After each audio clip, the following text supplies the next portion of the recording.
All right. Abba Yahweh, we bless you today. We thank you for your son, Yahushua.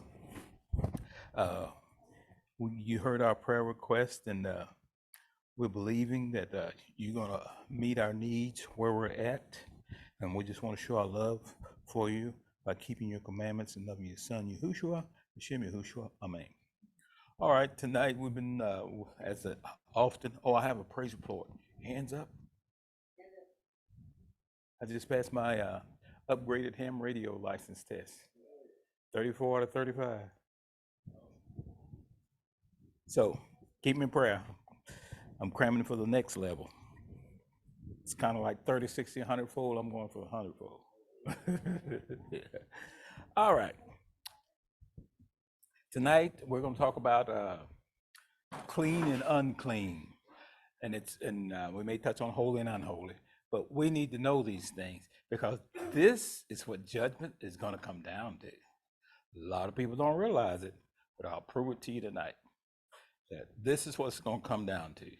And so we need to know what's the difference between clean and unclean. Because if that's what, it's just like I told them last week, I guess you was on, but I was telling them I was studying for my test. And I told them I didn't study about Cheerios to pass my test. See, we're studying to pass the test. See. And so the thing that's going to be on the test is unclean versus clean, holy versus unholy. That's what the whole test is all about. And so we're learning and practicing to know the difference. And as you see with food, Tammy's the queen of it. She got a blue book that can tell you all about it. See, as far as food is concerned. And so we need to understand this because this is how it's going to come down. In Genesis 4:4, we see Abel offered an offering unto Yahweh. Well, there's only one kind of offering he'll accept. What is it? Has to be clean. It can't be unclean. So if Abel knew it, guess who else knew it? Adam and Eve, because somebody had to teach Abel. And so we see it from the beginning. That's why we keep telling you, that's why Torah is so important. Because look at all the things you find inside the Torah. See, remember, Torah is foundation. And so if I got a good foundation, I'm able to walk anywhere in the world because I know how to discern truth from error. Let's go to Ephesians 4:14 because we got to know this. At Ephesians 4:14, that we henceforth be no more children tossed to and fro, and carried about with every wind of doctrine, by the sleight of men and cunning craftiness, whereby they lie in wait to deceive. So where are they lying in wait to deceive? Is it out there in the street? It's in the house. When Yahushua came, what was wrong with the house? Just what he was talking about. It was very deceitful. The same thing with the apostles. The house was very deceitful. What do you find today? The house is very deceitful because they got every little thing going on in the house that shouldn't be there. I mean, they got some weird things going on in the house. And so, but for us, we're learning what is clean, unclean. I have a question to ask. How many people knew the difference between unclean and clean before we started to learn about this? Not a clue. When we were in, I'm speaking of when we were in church, did they teach us about clean and unclean? We didn't have a clue. Nothing. But see, let's go to Ezekiel 44:23.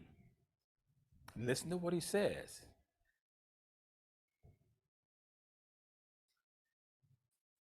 At Ezekiel 44:23, and they shall teach my people the difference between the holy and profane, and cause them to discern between the clean and the unclean. Now, you go to a Messianic assembly, is this what they're teaching?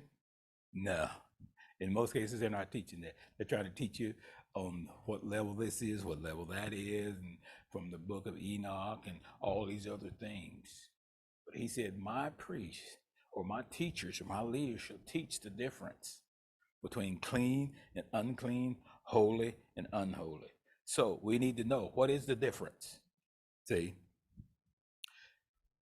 And so that's what we should be hearing about, because that's where judgment is coming from. You don't believe it? I'll prove it to you. Let's go to Revelations 22 and verse 11.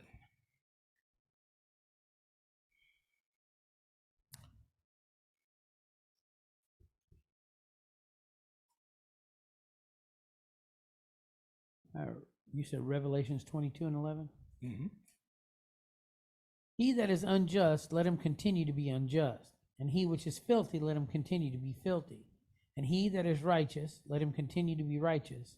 And he that is holy, let him continue to be holy. See, what is unfilthy? Unclean. What is filthy? Clean. Excuse me. What is filthy? Unclean. I got it. What is filthy? It means unclean. See, and it also mentions holy. And that's what we just read in Ezekiel. So where's the text coming from? Well, we just read about Ezekiel. And now you hear him teaching about everything. See, that's why it's important. We want to know the questions on the test. That's how you pass the test. You know the questions on the test. You know how to react with what's on the test, not what's outside of the test. And so when it comes down to it, he's looking, do you know the difference between clean, unclean, holy, and unholy? And so we are learning that, and that's what we're teaching, because that's where the test is coming from. So if you want to learn something else, what the sages say, what Rambam's saying, or Rashi, that's your business. I'm going to study what's on the test. They're not going to be on the test, I guarantee you. As I used to tell, of course, I guarantee you they're not going to be on the test. So we need to learn what's on the test in order to pass the test. We're not worried about all these other things. The scripture says, knowledge does what? You see them puffer fish, they little bitty things, but boy, they get puffed way up. And like them, what's them little things we see out every day at the house? They throw their little throat out. Yeah, they look small, but when they rear up, they make themselves look big. Well, that's what knowledge does. It makes you look big. But is that what the test is going to be over? No. The test is going to be over. Do you know the difference? How are you reacting to clean versus unclean, holy versus unholy? So we see it in the beginning, and that's what he said, didn't he? Isaiah 46:10, he said, I told the end from the beginning. So we learned about clean and unclean in the beginning. And I took you to Revelations 22 and 11. There it is in the end. So what should we be learning about? Say, what should we know? All right, let's go to Leviticus 10 and 10.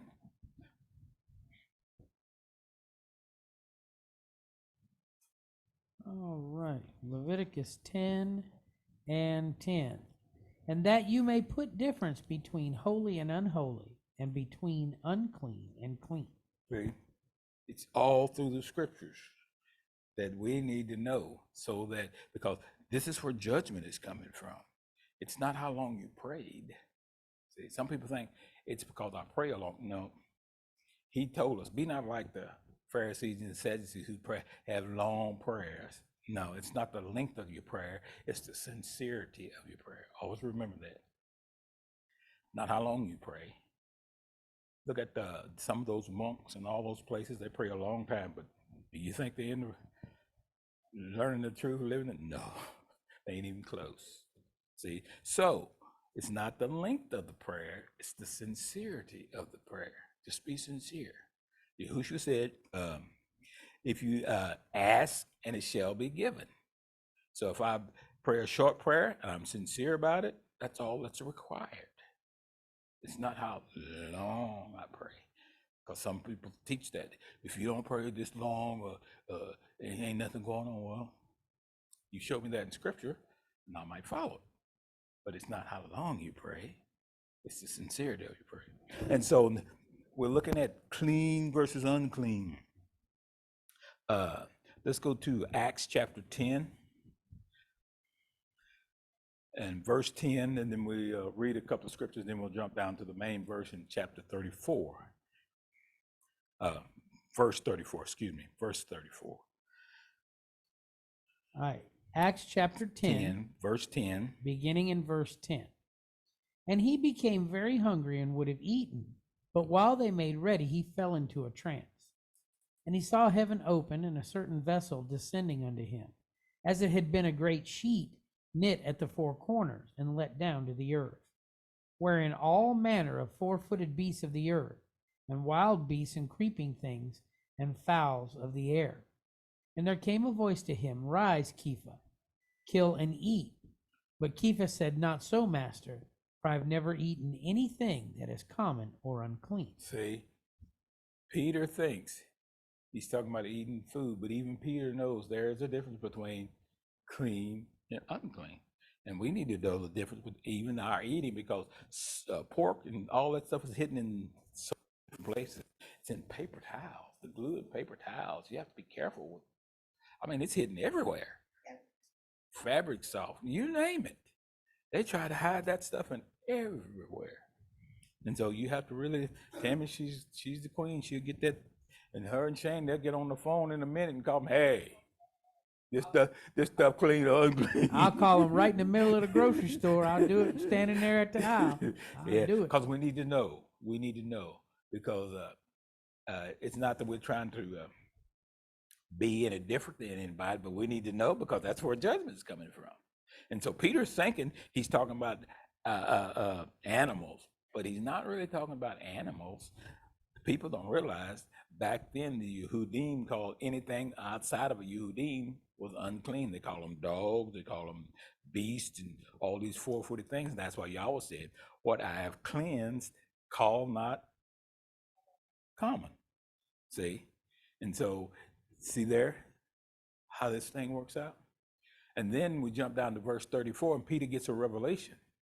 Listen to what Peter says. Verse 34, Then Kepha opened his mouth and said, Of a truth I perceive that Yahweh is no respecter of persons. See? So it actually, still, he's saying, because they called them unclean, Yahweh says, I cleaned them up.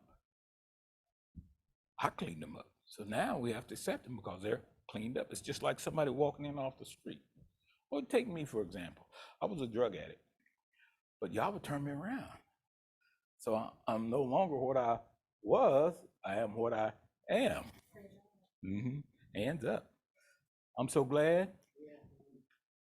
From 1968 to 1980, I was a drug addict. But he got me turned around in 1980. Since, I've been running on. See, hands up. See, I'm more thankful today than I was the first day. Because now, look at the truth we got. Just the principle of hands up. Even my sister's teaching people about hands up, because I taught them about hands up. Because it's just a powerful principle.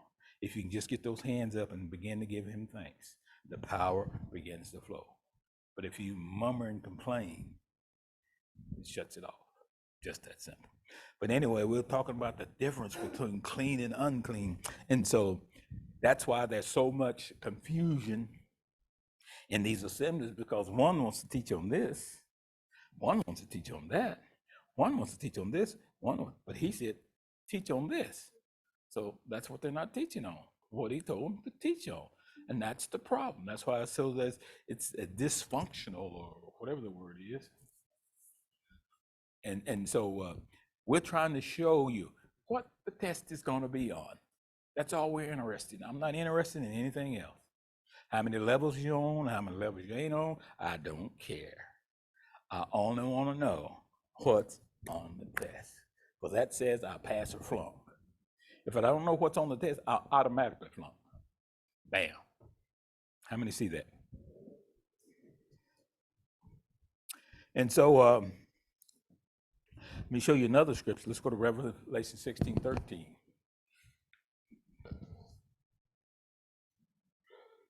Revelation 16 and 13. And I saw 3 unclean beasts like frogs come out of the mouth of the dragon, and out of the mouth of the beast, and out of the mouth of the false prophets. So what do we learn? That frogs were unclean? In the book of Leviticus. it describes what's clean and unclean. And so we see way over in Revelations, they're still talking about clean and unclean. Those frogs in Pharaoh's day, they were unclean. And yet y'all sent them in there. See, because the Egyptians were unclean. See, this thing means so much to him that he wants us to learn it. He told his leaders, his teachers, this is what you teach. Because I'm telling you, this is where judgment is coming from. And we saw clean and unclean in the front of the book. We see it in the back of the book. We see it in the middle of the book. We see it everywhere. If you know to look for it, if you've been taught to discern what the test is going to be about. Always remember, study what's on the test. Don't do those extracurricular things, because if they're not on the test, you're wasting your time. How many understand that? And so we see let's go to Matthew 10 and 1.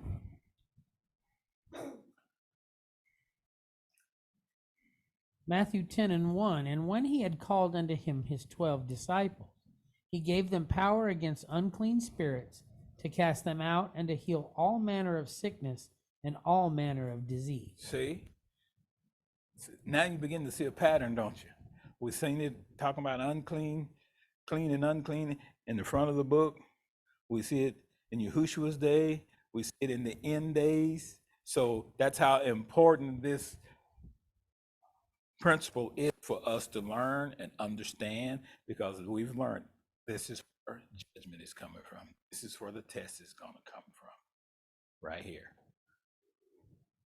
So what am I going to study? What's on the test? Let's go to, I don't know if it's Matthew 12:43. Let's try that one.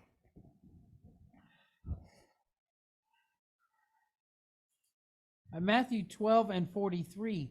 When the unclean spirit is gone out of a man, he walks through dry places, seeking rest, and does not find any. Keep reading. Then he says, I will return into my house from whence I came out. And when he has come, he finds it empty, swept, and garnished.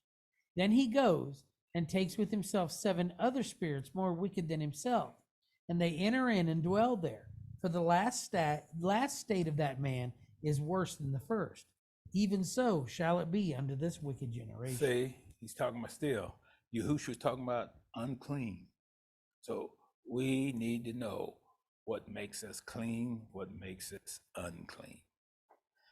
If you want to really get way down into it, go read the book of Leviticus, and it will get further down into it. But I'm just laying foundation, so you know we need to know the difference. Because you can go to the store and buy something. I'll tell you a story about me. I went into a restaurant and ordered some There's a filet mignon. filet mignon. Mm-hmm. And it's usually wrapped with bacon. And I told them 3 times, I said, do not wrap that thing with bacon. Guess what they did? And guess what I did? No, I got them walked out. I said, I ain't paying for this. I told you 3 times not to do that. Another time, we were at a little, I think it's Dan's. Me and Tammy were in there eating. We ordered this salad. We told them, don't put anything else. We just want the salad. And I'm eating the salad. Yeah, and I'm eating the salad, and I raise it up. What's there? Bacon. See, you got to be looking out for this. Hasatan wants us unclean. See, if we're unclean, judgment's coming at us. See, so you got to be on the watch for what's good to eat, what's not good to eat. Then what makes the body clean versus unclean. Like touching a dead body, that makes us unclean. So we have to know. How many see that? And so now we see all these different instances of things clean and unclean. So now we have a pattern. See, that's why it's so important to learn about pattern. This shows us a pattern. When you see a pattern, we know we got the truth. See, ask yourself, how many sacrifices, let me rephrase that. There was one time they had an unclean sacrifice on the altar. What was it called? Huh? No. Come on. Yeah. It's called the abomination of, because they sacrificed a pig on the altar. Wow. You see that? It was called an abomination. What's wrong? Did I do something wrong? We said that's what we used to have every year. Yeah. When it was homecoming. Yeah, we put the pig out there and thought we was having a good time. We didn't know it was abomination. we was abominable. In fact, let's go to Isaiah 66, and let me get my verse. Listen to this. Isaiah 66 and 17. All right. Isaiah 66 and 17. They that sanctify themselves and purify themselves in the gardens behind one tree in the midst, eating swine's flesh and the abomination in the mouse, shall be consumed together, says Yahweh. See, this is in the future. Isaiah's talking about the future. And he says, I will consume them. See, they're under the tree, just like we used to be under them trees, was eating that pork, that swine, and everything else wasn't clean we could get. See? Huh? Yeah. We did everything. So, but we have learned the difference. And now we're eating clean. We're living clean. See, we have to watch that nothing gets our spirit filthy. Let's go to that. I think it's 1 Corinthians 7 and 1. Let's cleanse ourselves of the spirit and flesh. It's not first, it's second. Y'all forgive me because I've been cramming for my ham radio test, and boy, I didn't know it, but boy, it's a drain. I'm 70 years old. Soon be 71 if y'all will be willing. So it's a drain. 7 and 1.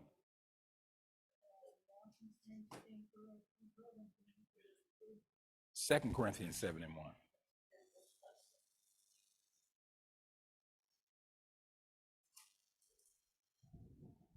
All right, 2 Corinthians 7 and 1. Having therefore these promises, dearly beloved, let us cleanse ourselves from the filthiness of the flesh and spirit, perfecting holiness in the fear of Yahweh. See, look at it. It's all through the scriptures, but nobody taught us. So we had to go do what? Shane said that, sang that song.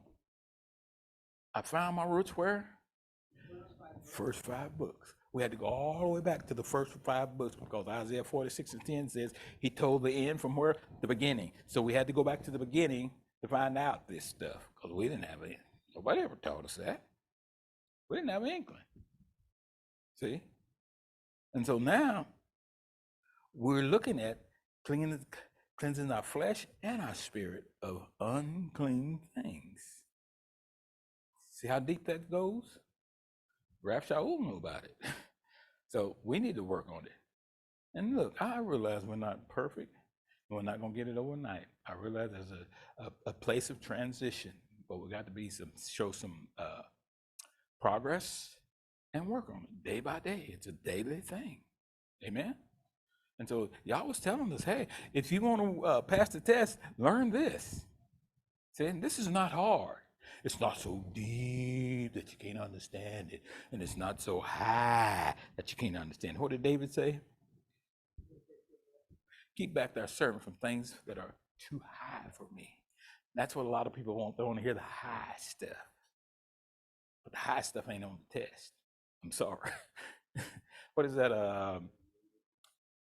Psalms 138 and 2 or something like that?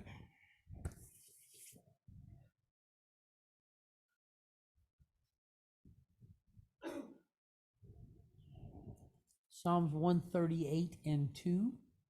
I will worship toward your holy temple. No, I missed it. Try 141.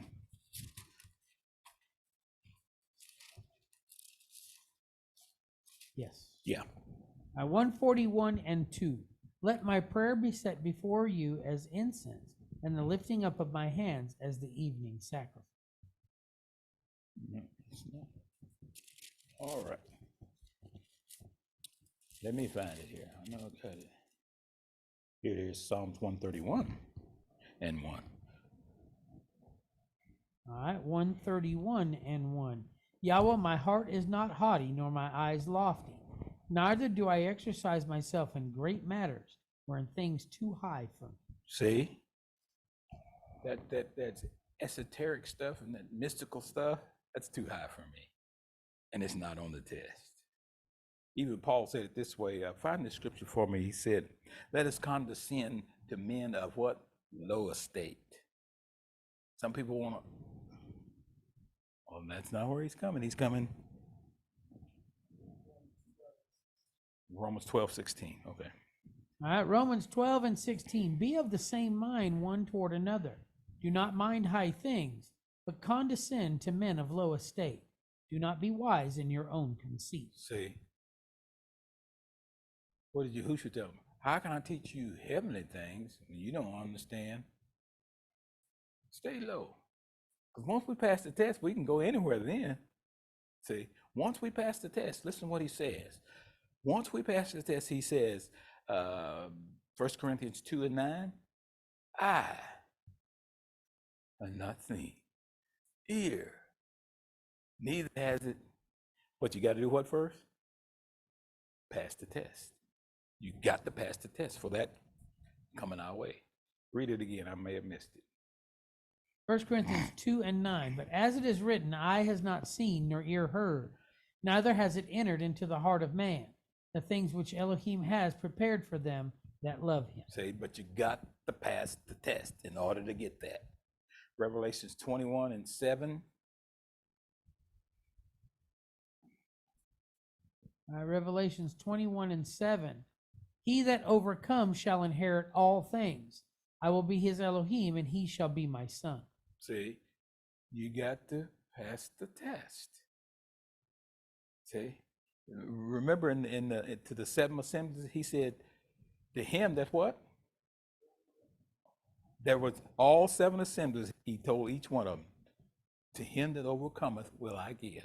If you ain't an overcomer, he ain't interested in you. Everything's about overcoming. So whatever your problem is, get them hands up. See, I can do all things through Mashiach Yahushua, which strengthen me. It's written. See, we got to learn to overcome things. Things are put in our way. So if nothing's in the way, you're not an overcomer. It's that simple. If nothing is going contrary to you, you're not an overcomer. You only overcome things when things are set in your way. Things are coming against you. And sometimes Yahweh does it on purpose. He sends it our way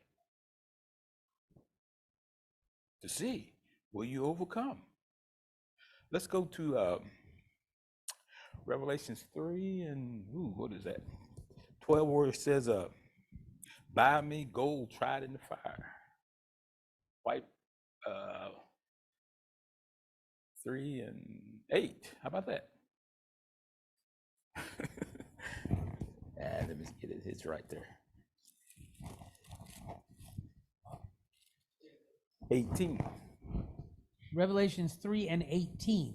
I counsel you to buy of me gold tried in the fire, that you may be rich, and white raiment, that you may be clothed, and that the shame of your nakedness does not appear, and anoint your eyes with eye salve, that you may see. Some people don't realize running around naked makes you a slave and you're unclean. Well, he don't want to see your stank. I'll put it that way. See? So that's why, and even in the Eastern culture, the more clothing you had on, the more affluent you were. Only slaves were naked because they didn't have nothing. Look how many people are slaves in this world. I mean, even beginners, believers, they're slaves. Like I say, we were bowling the other day. And well, Shane and Kim and Tammy were bowling. I was sitting there looking. Now, I wasn't standing at that time, but I was looking. Yeah. And somebody come up there.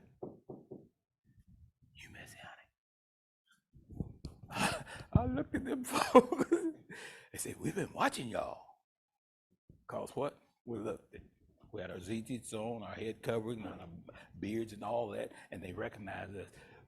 No, but the women had their head coverings and were well dressed. No showing nothing.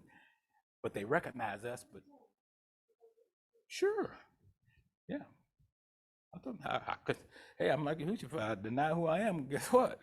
It makes me a liar. So I couldn't deny that. Well, that's yeah.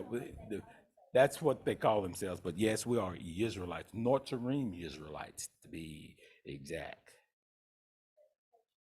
But they call it the Messianic movement, but it's kind of messy. And even the Notary movement, it's kind of nasty. So, but that's what they follow. That's how they recognize us. But yeah, but actually, it's just like if they, let me put it this way, if they ask some people, "Are you a Christian?"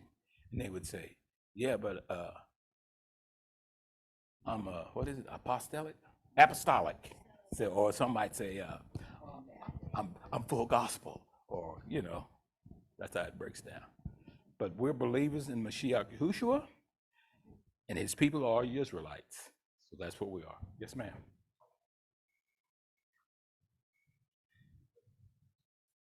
I know that a lot of my Messianic friends, excuse me, we've talked about this before because they don't even realize that they're Israel. No, They don't. still don't realize that they are grafted in. They don't understand. So that's why they call themselves Messianic, because they don't know they're Israel. So it's a good way to identify with them. If they, hey, you're Messianic, you can say yes. That way they'll know who you are.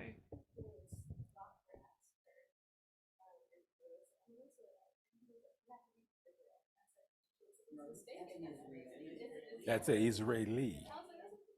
See, because the children of Israel were in Egypt, not, in fact, it wasn't even called Israel at that time, but they were still called Israelites while they were in Egypt. So an Israelite can be anywhere. Israeli is in the Israel proper. See, I could get them sometime. They try to tell me Israel is his firstborn. That's the scripture that says that. And I say, who are you talking about? I asked them, I say, are you talking about Israel, the father? Or Israel, the sons? Or Israel, the nation? And they begin to look at me because they don't know how to answer. See, but we are Israelites. That's the true name, North Israelites. But they ask us Messianic because that's all they know about. It means Messiah, believers in Messiah.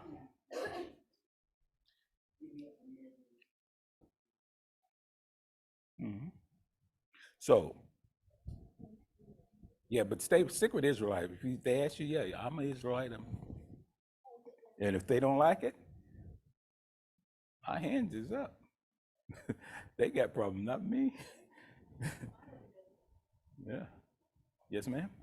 This book is all about Israel. Yeah, the whole thing. And even when you get as far as to the 12 gates of the city, it's all about Israel. There's no And Messianic there's no gates. Messianic gate, there's no Christian gate, there's no Baptist gate, there's no Pentecostal gate, there's nothing like that.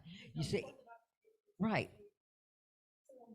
Exactly. Oh, It's unorthodox. only Israel. Israel. This is written to Israel by Israelites. I mean, it's for Israel, and the Father is the Elohim of Israel. So it's about Israel. Yes.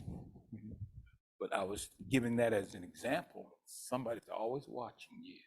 You may not realize it, but they got their eyes on you and they're looking. That's why it behooves us to walk upright. I know we make mistakes. I understand that. But I'm talking about on a consistent basis, we're walking upright. We're walking out the truth.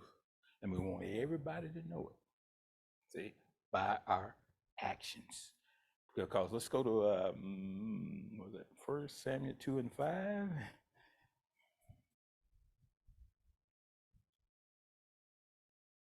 It's not 1 Samuel, it's 2 Samuel. Yeah, well. It says, by him.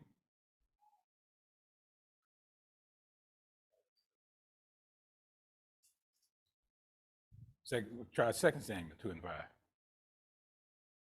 2 Samuel 2 and 5. That says David sent messengers. 1 Samuel. Go to 1 Samuel. It says, by him actions are weighed.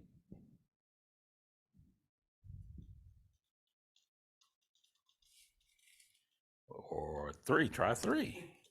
It's there, I know. 1 Samuel 2 and 3. Okay. 1 Samuel 2 and 3. Talk no more so exceeding proudly. Do not let arrogancy come out of your mouth. For Yahweh is an El of knowledge, and by him actions are weighed. So what's he looking at? How we walk this thing out. So you can spout a lot of things with your mouth, but he's looking how you really do, because what you really do says what's down off. Remember, he said, out of the abundance of the heart. So if I'm doing something coming out of my mouth, it's a whole lot more down here, isn't it? Yeah. So that's why we want to speak the truth, because we want a whole lot more down here. And the Apostle John in 1 John, let's see. Let's go to James chapter 1 and verse where it says, let us be doers of the word and not what? Say, like I said, you can sit right here and miss it because you only heard it. You didn't practice it. That's James 1 and 22. Okay. But be doers of the word and not hearers only, deceiving yourself. See? And so that's why no matter where we're at, he expects us to walk it out. And that's why I gave that example.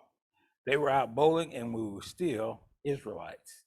All they wanted to know was Remezang, so I answered them yes, because that's what they recognize. But to be official, we're nurturing Israelites. So, see, that's why we want to, he said, by actions are weighed. He's looking to see what we're doing, not what we're saying so much. See, they remember, if you say something and don't do it, you're what? A liar and a hypocrite.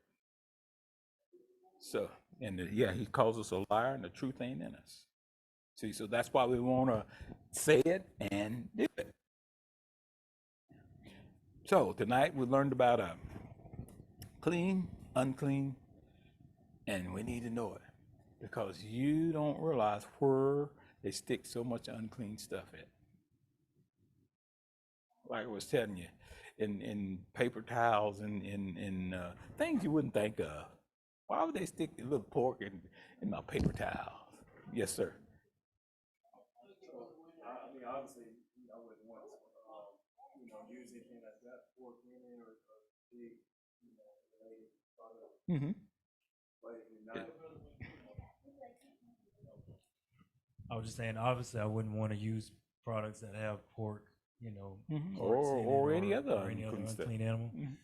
But if you're not ingesting it, you're not exactly, I guess, breaking Torah in that sense. Where Don't even touch its carcass. Yeah, there are parts where it said don't touch but it. in a carcass, a dead body.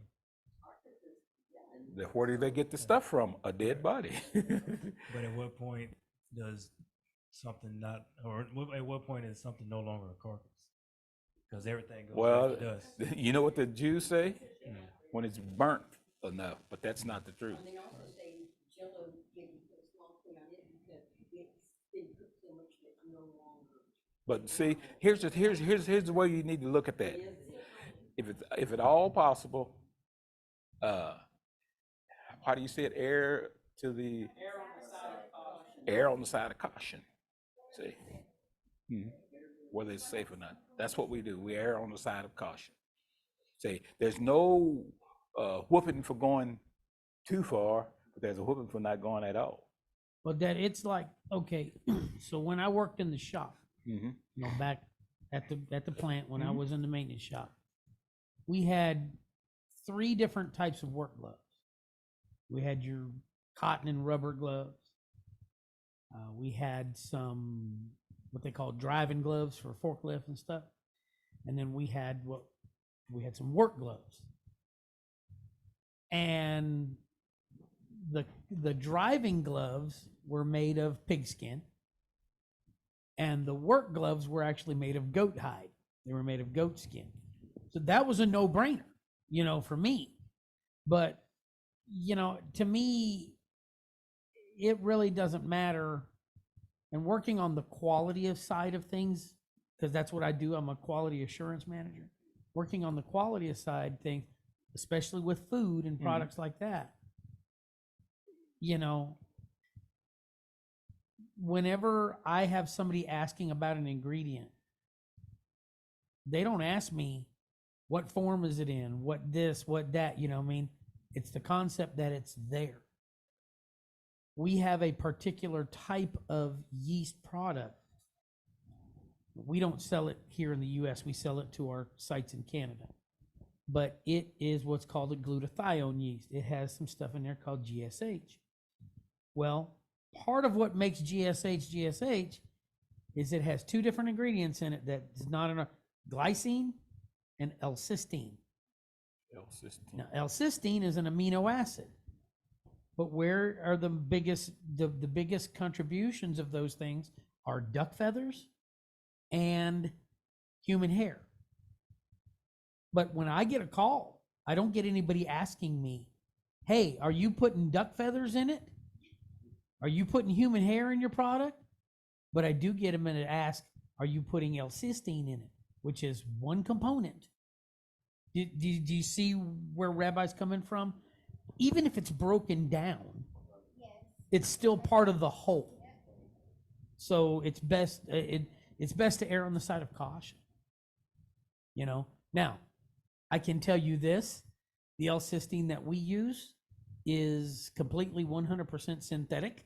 So and that was a push on my side. I'm like, look, let's not put this. Yeah, let's not do that. Let's, there is a chemical version of it available, which, like I said, comes from a purely synthetic source. So, that's just how I am too. It's best to err on the side of caution. And it's one component of it, but that doesn't make it any less. If I was to, if the rabbi was to show up, which he does, it just shows up. We get inspected 3-4 times a year. He just shows up. You never know when he's coming. We also have a halal certification. Okay. But the thing is, neither the rabbi or the imam, if they see that we have L-cysteine, the first thing that they're going to ask me is, what's the source of it? And when I show them the paperwork and all the documentation, it's 100% says, oh man, they're out. Hey, that's fantastic. That's great. I even had the imam ask me the very first time that we, is this from duck feathers? No, sir. So even the one tiny component, it still ties into the whole.